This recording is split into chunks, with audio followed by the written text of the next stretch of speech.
জানিয়ে দেব হাতে থাকা সর্বশেষ আপডেট বাংলা সংবাদ। প্রথমেই সংবাদ শিরোনাম, আওয়ামী লীগ নিষিদ্ধ চেয়ে করা রিট খারিজ।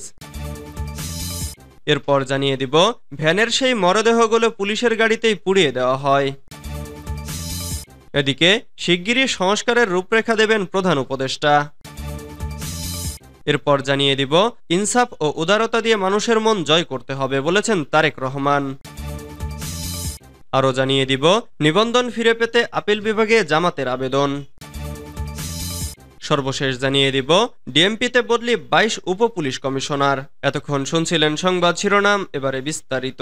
তবে অনুরোধ থাকবে ভিডিওটিতে একটি লাইক করবেন এবং কমেন্ট করে জানিয়ে দিবেন কোন জেলা থেকে আপনি আমাদের এই ভিডিওটি দেখছেন। আওয়ামী লীগ নিষিদ্ধ চেয়ে করা রিট খারিজ। ছাত্র জনতাকে নির্বিচারে হত্যার দায়ে আওয়ামী লীগকে নিষিদ্ধ ও নিবন্ধন বাতিল চেয়ে দায়ের করা রিট সরাসরি খারিজ করে দিয়েছেন হাইকোর্ট। রোববার 1 সেপ্টেম্বর বিচারপতি একেএম আসাদুজ্জামান ও বিচারপতি মোহাম্মদ মাহবুবুল ইসলামের হাইকোর্ট বেঞ্চ এ আদেশ দেন। আদালতে রাষ্ট্রপক্ষে শুনানি করেন অ্যাটর্নি জেনারেল মোহাম্মদ আসাদুজ্জামান। রিটের পক্ষে রিটকারী আরিফুর রহমান মুরাদ ভুইয়া শুনানি করেন। ছাত্র জনতাকে নির্বিচারে হত্যার দায়ে আওয়ামী লীগকে নিষিদ্ধ ও নিবন্ধন বাতিল চেয়ে দায়ের করা রিটের শুনানি শেষে গত 27 আগস্ট আদেশের জন্য আজকের দিন ধার্য করেন আদালত। এর আগে গত 19 আগস্ট ছাত্র জনতাকে নির্বিচারে হত্যার দায়ে বাংলাদেশ আওয়ামী লীগকে নিষিদ্ধ ও নিবন্ধন বাতিল চেয়ে হাইকোর্টে একটি রিট করা হয়। মানবাধিকার সংগঠন সারডা সোসাইটির পক্ষে নির্বাহী পরিচালক আরিফুর রহমান মুরাদ ভুইয়া রিটটি করেন। এই রিটে যেসব প্রতিষ্ঠান শেখ হাসিনার নামে রয়েছে সেগুলোর নাম পরিবর্তনও চাওয়া হয়েছে। ভ্যানের সেই মরদেহগুলো পুলিশের গাড়িতেই পুড়িয়ে দেওয়া হয়। ভ্যানে মানুষের নিথর দেহ স্তূপ করার একটি ভিডিও সম্প্রতি সামাজিক যোগাযোগ মাধ্যমে ছড়িয়ে পড়ে। গা শিউরে ওঠা ভিডিওটি ছিল ছাত্র জনতার আন্দোলনের কয়েকজন ব্যক্তির।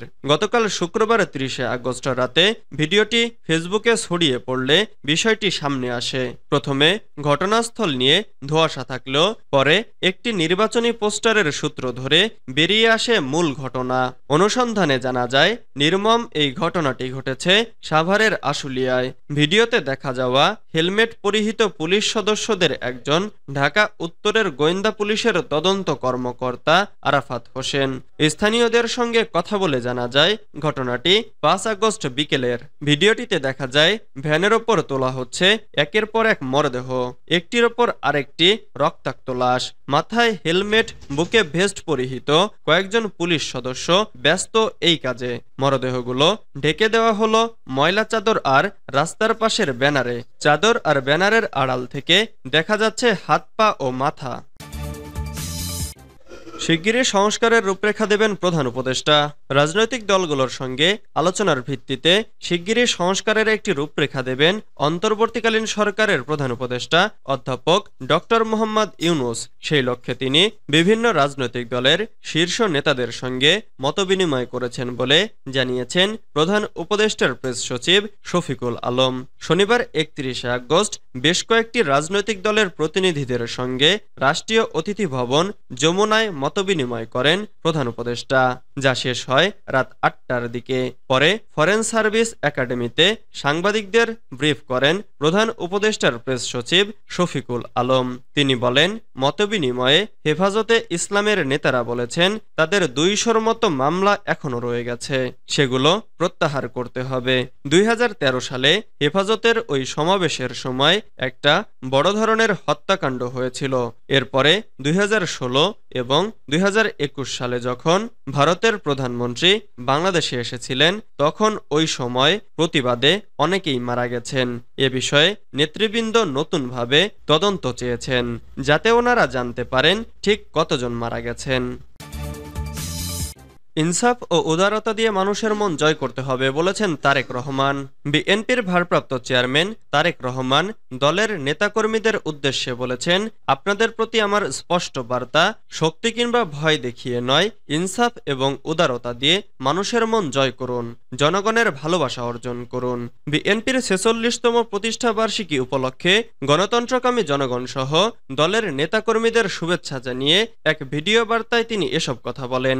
তারেক রহমান রহমান বলেন, বিএনপির ৪৬তম প্রতিষ্ঠাবার্ষিকীর এই শুভলগ্নে আমি বলতে চাই, স্বাধীনতার ঘোষকের প্রতিষ্ঠিত দল বিএনপিকে mother of democracy Begum Khaleda Zia দেশের ৮৭,০০০ গ্রামের প্রতিটি ঘরে ঘরে পৌঁছে দিয়েছেন। সেই দলের পতাকা এখন আমাদের হাতে।